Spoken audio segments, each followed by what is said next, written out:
En esta oportunidad vamos a analizar las palabras en la segunda parte del versículo 7, donde según la Reina Valera, el apóstol Pablo escribió tomando forma de siervo. ¿Qué es lo que el apóstol Pablo y el Espíritu Santo estaba diciendo a través de esta frase al hablar acerca de nuestro Señor Jesús? Aquí tenemos el texto en griego, otra vez tres palabras, nada complicado aquí. Morfen, dulo, labón, el orden de las palabras en griego, que significa, el interlineal, la forma de esclavo tomando. En un momento vamos a ver que la posición de la palabra esclavo, dulos, es enfático aquí, antes del verbo. No dice simplemente tomando la forma de esclavo, sino la forma de esclavo tomando. Así debemos leer el texto en griego. Ahora, antes de continuar con nuestro estudio exegético, valdría la pena mirar en forma general la estructura de los versículos 6 al 8, esta parte central de este himno cristológico, si lo llamamos así. Tenemos dos grandes afirmaciones. Una afirmación tiene que ver con el eterno verbo en la eternidad, siendo en forma de Dios. Ahí está la primera afirmación principal acerca de Dios el Hijo en la eternidad, siendo eternamente en forma de Dios. Luego viene una frase que clarifica un poquito esta afirmación. No estimó el ser igual a Dios como cosa que aferrarse. No lo hizo porque era en la forma de Dios. Ahora, de esa primera afirmación principal se desprende una primera acción principal. La estudiamos la clase anterior, se despojó a sí mismo, o quizá mejor, literalmente se vació a sí mismo. Y luego vienen dos frases que aclaran esta acción. ¿Cómo se despojó? En primer lugar, tomando forma de siervo. En segundo lugar, hecho semejante a los hombres. Esas dos frases explican y aclaran la frase anterior de vaciarse a sí mismo. Luego viene la segunda gran afirmación, estando en la condición de hombre. Ahora pasamos de la eternidad a tiempo, durante la encarnación. Ahora el apóstol Pablo está hablando de una condición que el eterno verbo asumió, estando en la condición de hombre. Ahora, ¿cuál es la acción principal que se desprende de esta segunda afirmación? Bueno, Pablo dice, se humilló a sí mismo. Y si queremos saber en qué manera se humilló a sí mismo, Pablo aclara, haciéndose obediente hasta la muerte y muerte de cruz.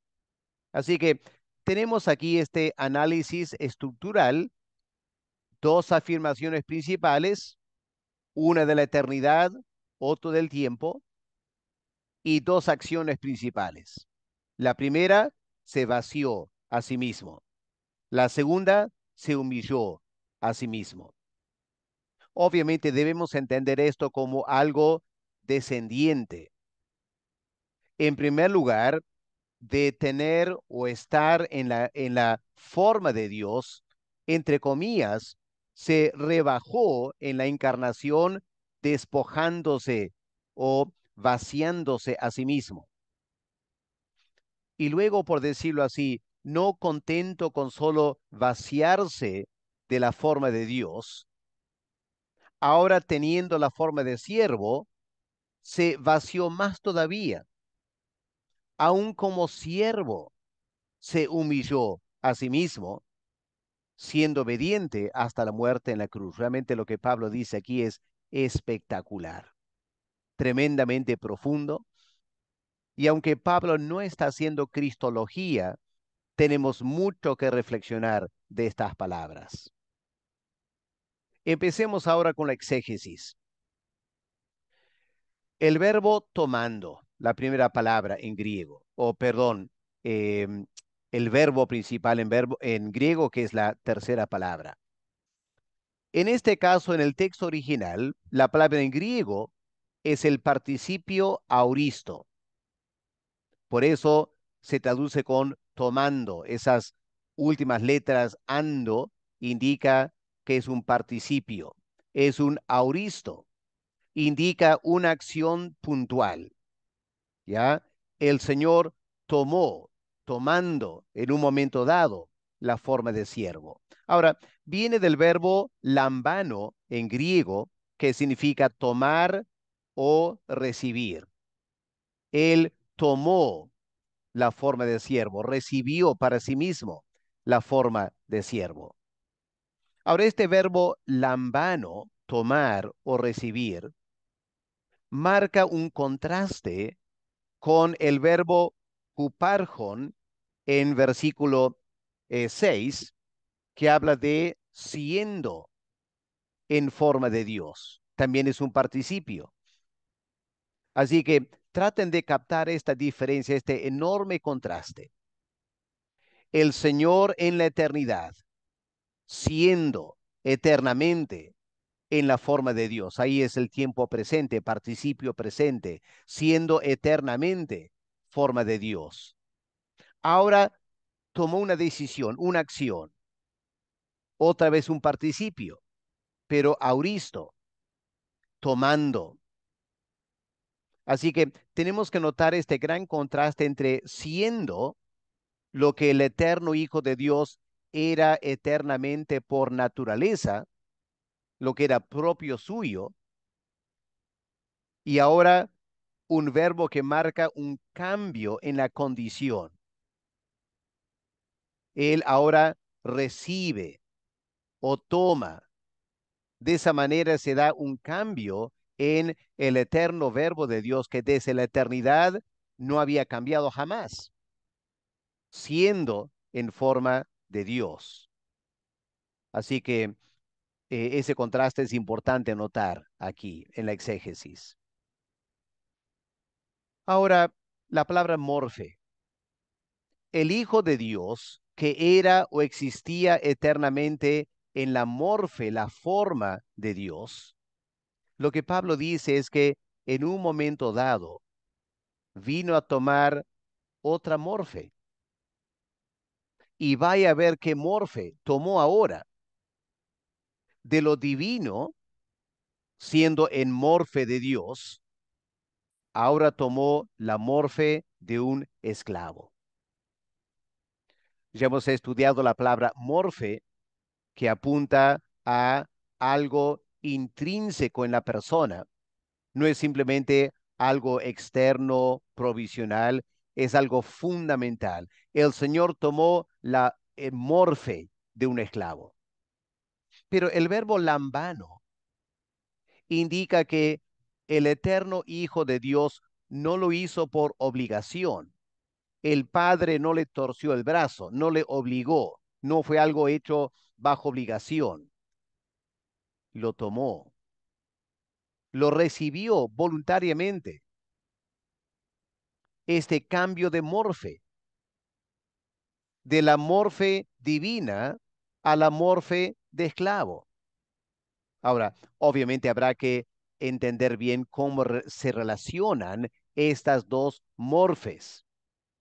Pero interesante que Pablo usa la palabra morfe también de su em, estado como esclavo. Ahora, entendamos bien, hermanos, esta frase tomó la forma de siervo. Explica el sentido del verbo que no se vació. Ya hemos estudiado el gran debate acerca de la teoría de la kenosis entre los teólogos, pero podemos simplificar mucho del debate diciendo lo siguiente: el contenido, el sentido del verbo se vació de la morfe de Dios es que recibió la morfe de esclavo. la razón por la cual lo hizo y la manera en la que lo hizo. Era para recibir la morfe de esclavo. Se vació de la morfe divina para recibir la morfe de esclavo. Ahora, recalcamos, para el eterno Hijo de Dios, la segunda persona de la Trinidad, tener la morfe de Dios era su derecho, era intrínseco de él, era algo netamente natural. Él no había luchado para alcanzarlo como Satanás quería luchar para ser Dios.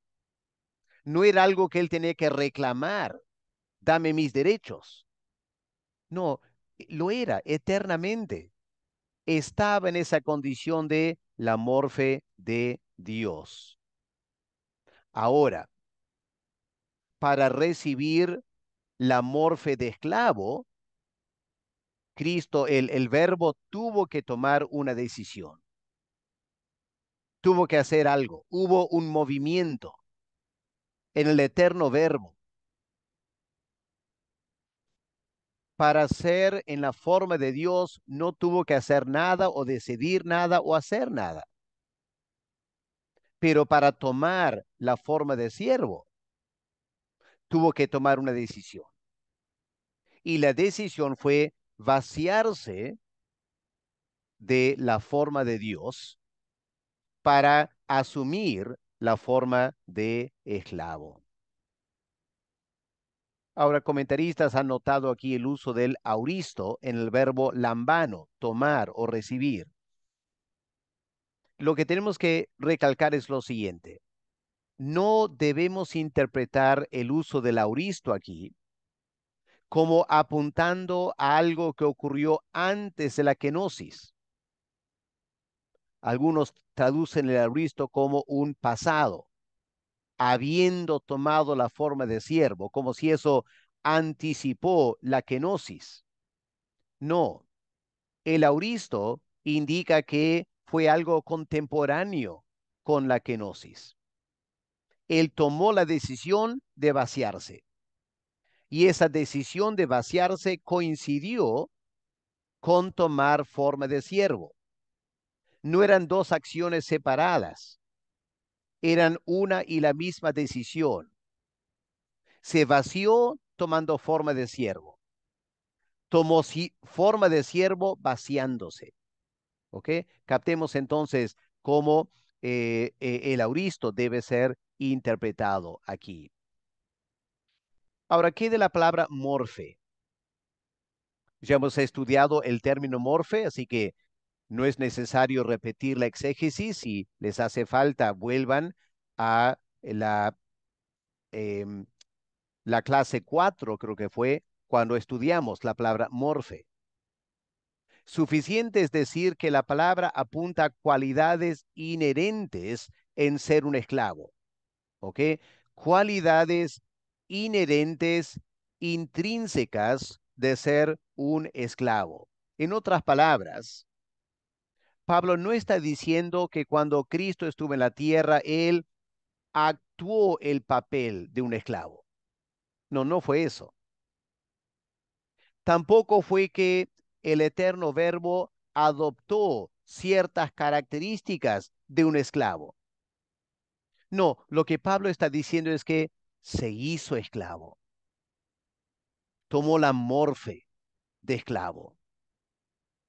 El que eternamente tenía la morfe de Dios, claro, por supuesto, sin dejar de tener la morfe de Dios, pero se vació tomando la morfe de esclavo. Así que en la encarnación, el eterno verbo de Dios tenía dos morfes. La morfe divina, la naturaleza divina, y la morfe de esclavo. Pero obviamente para fines de la encarnación, la morfe de esclavo, si me permiten hablar de esta manera, era lo primero que se veía. Los fariseos, los judíos, la gente que venía para que Cristo los sanara, etcétera. Cuando miraban a Cristo, ¿qué veían? La morfe de un esclavo. Los atendía, los servía, los alimentaba, eh, sanaba, levantaba a los muertos, tranquilizaba el mar. El Señor andaba todo el tiempo sirviendo, sirviendo, sirviendo. Así que las personas mirando a Jesús de Nazaret dirían, qué tremendo siervo. La morfe de esclavo es lo que se podía ver con ojos humanos. Pero detrás de esa morfe de esclavo, lo que no se podía ver fácilmente es que la morfe divina seguía intacta en Jesús de Nazaret. Y claro, el apóstol Juan, que pasó tanto tiempo con el Señor y tenía una afinidad muy particular por el Señor, llegó a captar esa morfe divina detrás de la morfe de esclavo. Y por eso Juan dijo, vimos su gloria, gloria como la del unigénito Hijo del Padre. Ahora, Juan lo vio con ojos espirituales y ojos de fe, pero la gran mayoría no llegaron a ver esa gloria de Logos.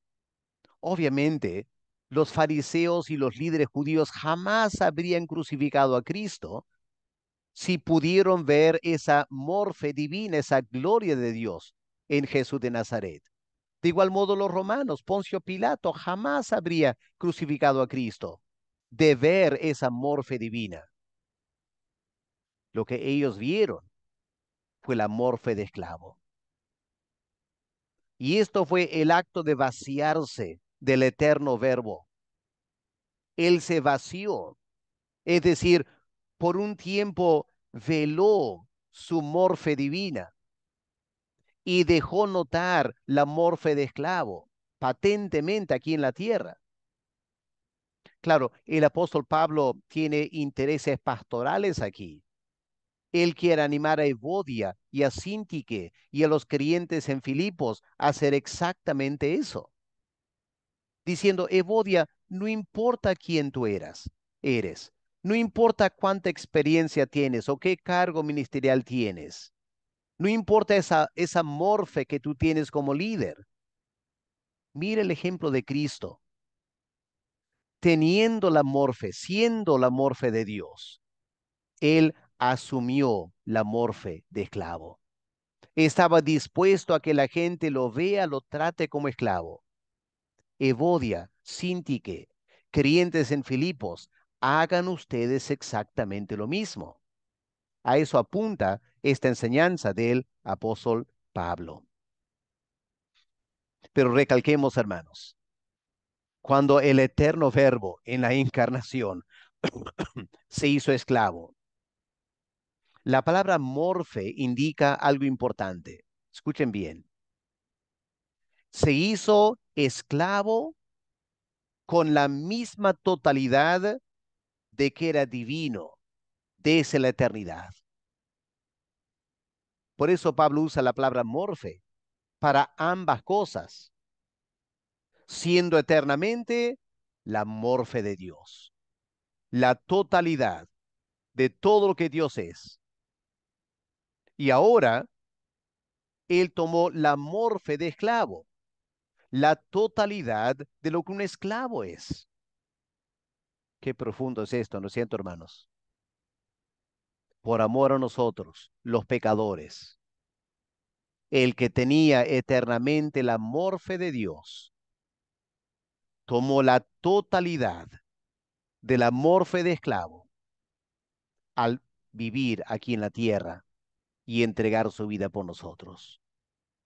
Qué ejemplo, qué modelo de humildad y servicio nos deja el Señor. Ahora, aquí un detalle interesante. La palabra en griego es doulos. En griego hay otras palabras, si se quiere, más suaves, que hablan de servicio. Pero Pablo, él usa la palabra esclavo. La Reina Valera, entre comillas, suaviza la palabra y lo traduce siervo. Y cuando miramos las diversas versiones de la Biblia en español, nos damos cuenta que hay muy pocas versiones de la Biblia en castellano dispuestas a traducir esta palabra radical. Y me pregunto, ¿por qué no? Me imagino que es porque hoy en día la esclavitud se ve como algo totalmente abominable. Es algo penado, ¿no es cierto? Si tú eres culpable de la trata de personas y tienes a alguien como esclavizado, te envían a la cárcel por eso. Hoy en día, entonces, la palabra esclavo, en cierto sentido, hay que tener cuidado cómo la usamos para no ser mal interpretados. Pero de todos modos, esta es la palabra que Pablo usó, dulos, esclavo. Y como dije antes, la posición de esta palabra en la oración o esta frase es para resaltar morfe, dulos, lambano. La forma de esclavo es lo que él tomó. Ahora, la, una versión de la Biblia, la NBB, traduce tomó la naturaleza de esclavo. Bueno, podría ser naturaleza o características inherentes, ¿ya? Podría ser. La NTV traduce adoptó la humilde posición de un esclavo. Esa no es una buena traducción, ¿ya? Porque no está hablando de adoptar la posición de un esclavo, porque eso pasa totalmente por alto el término morfe. Morfe no significa posición, morfe significa más cerca naturaleza, las características inherentes de ser un esclavo. Aplicándolo a la relación con la palabra dulos, morfe dulos, lo que Pablo está diciendo aquí es que el eterno Hijo de Dios tomó la forma de un esclavo, cumplió la función de un esclavo, fue tratado por los demás como un esclavo y hasta fue vendido por el precio de un esclavo. Eso es lo que la palabra morfe significa. No es simplemente la posición como algo provisional, una actuación que vamos a hacer, no. Es algo mucho más radical que eso. Es la forma de un esclavo, la función de un esclavo, ser tratado como un esclavo y vendido como un esclavo. O sea, los elementos necesarios de un esclavo. Ahora podemos hacer la siguiente afirmación tomando de la cultura norteamericana. Si alguien tiene la apariencia de un esclavo y realiza el accionar de un esclavo y es tratado como un esclavo, bueno, debe ser porque es un esclavo. Es un esclavo. Y el eterno verbo de Dios se hizo esclavo. Se hizo esclavo. Tomó la forma de esclavo. Así que no hay que reducir esto a decir, bueno, el Hijo de Dios no tenía la posición. No, el eterno Hijo de Dios no tenía la posición de ser Dios, era completamente Dios. Y por eso la palabra de Dios para todos es una mejor traducción cuando dice, aceptó hacerse un siervo. Aunque aceptar da la idea de que otro lo está indicando que tiene que hacerlo. Mejor poner tomó o recibió el hacerse un siervo. La BLP traduce asumió la condición de un siervo, pero condición quizás un poco débil aquí, porque no era simplemente como la posición o condición por un tiempo de un esclavo, se hizo esclavo. Ahora la pregunta es, ¿cómo es posible esto? ¿Cómo puede alguien que eternamente tiene la forma de Dios recibir la forma de siervo? ¿Cómo es posible esta transformación o esta metamorfosis?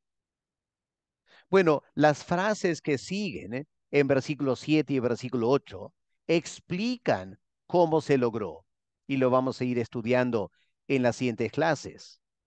Pero adelantándonos para entender mejor cómo se logró. Bueno, primero, dice Pablo, él fue hecho semejante a los hombres.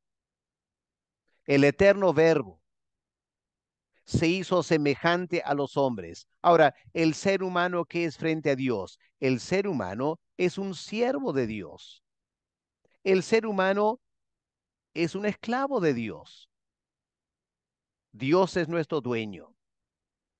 Dios es el que nos puede ordenar qué hacer. Somos siervos, esclavos de Dios. Y cuando el eterno verbo tomó la forma de siervo, ¿cómo explicar eso? Bueno, se hizo hombre. Y al ser hombre, se convirtió en esclavo de Dios, compartiendo con el resto de la humanidad esa condición de siervo. Es más, la vida humana de Cristo Jesús fue una vida marcada por la pobreza, ¿no es cierto? Una vida marcada por el sufrimiento, el trabajo, el cansancio, el esfuerzo. Y todas esas son características propias de un esclavo. Por eso es importante notar que el eterno verbo no se encarnó en una vida de lujo. No vino para descansar, tomar la vida tranquilamente, hacer paseos, usar su poder para tener bastante comida. No, eso no sería la morfe de un siervo, de un esclavo. Él se hizo esclavo. Por eso era necesario su pobreza, era necesario su sufrimiento, era necesario su trabajo hasta quedar exhausto, porque todo eso es la forma de esclavo. Pero hay que ir más allá todavía, porque en segundo lugar, él se humilló a sí mismo, haciéndose obediente hasta la muerte y muerte de cruz. Versículo 8. Otra vez, la palabra obediencia apunta a su morfe de esclavo. Un esclavo no hace lo que quiere. Un esclavo obedece al amo. Y durante su vida terrenal, el eterno verbo encarnado que dijo, no he venido para hacer mi voluntad, sino la voluntad de aquel que me envió. Ahí está la morfe de esclavo. Ahí está el ser esclavo, de tener todas las cualidades de un esclavo. No he venido para hacer mi voluntad porque soy un esclavo. No estoy fingiendo ser un esclavo, no estoy jugando el papel, actuando un esclavo, no, soy esclavo. Vine para hacer la voluntad de aquel que me envió aquí a la tierra. Es más, ¿cómo murió este esclavo divino? Bueno, dice Pablo, él murió la muerte en la cruz. Y en el primer siglo, cuando una persona moría en la cruz, era una muerte penosa, una muerte vergonzosa, la muerte de alguien que no tiene derechos. En otras palabras, la muerte de un esclavo. Así que toda su vida fue marcada por la forma de esclavo, su pobreza, su sufrimiento, su trabajo, no haciendo lo que él quería, haciendo lo que el Padre quería. ¿Por qué no se casó Cristo? ¿Acaso no quería en su humanidad casarse? ¿No hubiera hecho un excelente esposo, un excelente padre? Por supuesto que sí, pero era esclavo, tenía la forma de esclavo. Nunca pensó hacer su voluntad, al igual que un esclavo nunca piensa hacer su voluntad. Él vino a la tierra para hacer la voluntad de aquel que le envió. Y al final murió en la cruz, porque esclavos morían en la cruz. Asombroso, ¿no es cierto? Aquí está lo que significa se vació a sí mismo. Ahora quizá lo entendemos mejor, ¿no es cierto? Más allá de especulaciones teológicas, este es el sentido de lo que Pablo está diciendo. Él se vació a sí mismo siendo en forma de Dios y él tomó la forma de esclavo. Eso nos lleva a una conclusión bastante desafiante, que es exactamente lo que Pablo está diciendo aquí. El Señor nos ha dejado un ejemplo a seguir como creyentes. Ustedes y yo debemos recibir y aceptar voluntariamente la forma de esclavo. Y cuán pocos quieren hacerlo, ¿no es cierto? Lo repito, pensemos en estas palabras. Cada creyente debe recibir y aceptar voluntariamente la forma de esclavo, esclavos de Dios. Y si tenemos alguna duda al respecto, solo tenemos que mirar esas palabras de Cristo en Lucas 17, versículos 7 al 10. Permítame terminar leyendo estas palabras para entender lo que significa para nosotros tomar morfe de dulos, de esclavo, como creyentes. Lucas 17, versículo 7. Jesús está hablando, dijo, ¿quién de vosotros, teniendo un esclavo, un siervo, que arra o apacienta ganado, al volver del campo, luego le dice, siéntate a la mesa? Pregunta al Señor Jesús, ¿eso es lo que pasa con un esclavo que trabaja un tiempo en el campo y cuando vuelve a la casa, el dueño de la casa le sirve comida? No, eso no hace un esclavo. Eso podía pasar con el hijo, ¿no es cierto? Eso sí pasaría con el hijo. El hijo sale a trabajar y cuando vuelve, el papá ordena a los siervos, atiendan a mi hijo, denle de comer. Y aunque es cierto que somos hijos de Dios, el llamado de la vida cristiana, el discipulado cristiano, es tomar la forma de esclavo. Y el esclavo trabaja y cuando llega a la casa, nadie le da de comer. Nadie le da de comer. El mejor de los casos, él mismo tiene que comer. Pero miren lo que dice Cristo en versículo 8. No le dice más bien, prepárame la cena a mí. Cíñete, sírveme hasta que yo haya comido y bebido. Y después de esto, come y bebe tú. Es lo que hace un esclavo, ¿no es cierto? Trabaja todo el día en el campo. Vuelve a la casa, no para descansar, no para que le den de comer. Vuelve a la casa para seguir siendo esclavo y le atiende al amo y le sirve al amo porque es esclavo. Versículo 9. ¿Acaso el amo le da gracias al esclavo porque hizo lo que se le había mandado hacer?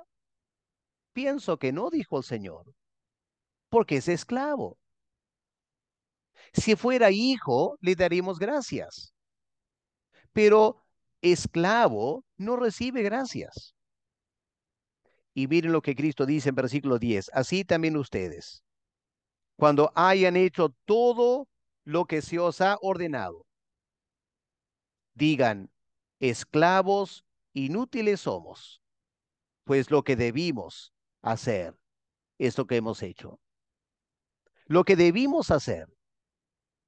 O sea, con todo el trabajo que hacemos en la vida cristiana, no estamos haciendo nada espectacular. Estamos haciendo lo que esclavos hacen. Y aunque es cierto que Dios al final promete bendecirnos, eso nace de su misericordia, no de mis derechos. Yo no tengo derecho a reclamar un premio porque soy esclavo. Hermano, cuando yo era joven en la universidad y estudié ese pasaje en Lucas 17, francamente al final tuve que enfrentar una decisión muy seria. ¿Estoy dispuesto a vivir así? Honestamente, con toda sinceridad delante de Dios, ¿estoy dispuesto a vivir así? Y confieso que algo en mí, la carne, se rebelaba, diciendo es injusto, esto es muy fuerte, qué malo es Dios. Y al final me di cuenta que no era cierto. Yo soy pecador. Dios entregó su vida por mí. Su hijo se hizo esclavo y murió en la cruz para salvarme. Lo menos que yo puedo hacer es ser un esclavo, como el hijo pródigo cuando volvió a su casa. ¿Se acuerdan cómo volvió diciendo? ¿Acaso el hijo pródigo dijo, papá, aquí estoy, lo siento, hazme otra vez tu hijo? No, lo que él dijo, papá, lo siento, he pecado contra el cielo, contra ti, hazme un esclavo. No pido más que eso, no tengo más derechos que eso, hazme un esclavo. Cuando el padre vio la actitud, ¿qué hizo el padre? Hizo fiesta para su hijo, dispuesto a ser esclavo. Hermano querido, que el Espíritu Santo nos ayude a estar dispuestos a honestamente ser esclavos de Dios, sin derechos, haciendo todo el tiempo lo que Él quiere, no lo que yo quiero. Y al final ni esperando grandes recompensas, aunque la Biblia revela que Dios tiene grandes cosas para aquellos que les sirven en la tierra como esclavos. Espero que esta clase no solo sirva para tu intelecto de aprender más del exégesis, sino que veamos cómo la exégesis nos confronta también, nos desafía, nos examina. Y esto es lo ideal, ¿no es cierto? Que la exégesis sea práctica, desafiante para nosotros. Vamos a orar. Padre amado, gracias por tu palabra y más que nada gracias por ese verbo eterno que siendo eternamente en la morfe de Dios, se vació tomando la morfe de esclavo. Ni siquiera la morfe de hombre, tomó la morfe de esclavo y pasó su vida trabajando, sirviendo, sacrificándose y al final muriendo en la cruz. Padre, confesamos que nos deja un gran desafío y pedimos que tú nos des la gracia para poder seguir las pisadas de nuestro Salvador y entender si Él lo hizo por nosotros, debe ser mucho más fácil para que yo lo haga para Él. Así que Padre, bendícenos al estudiar tu palabra. En el nombre del Señor Jesús. Amén.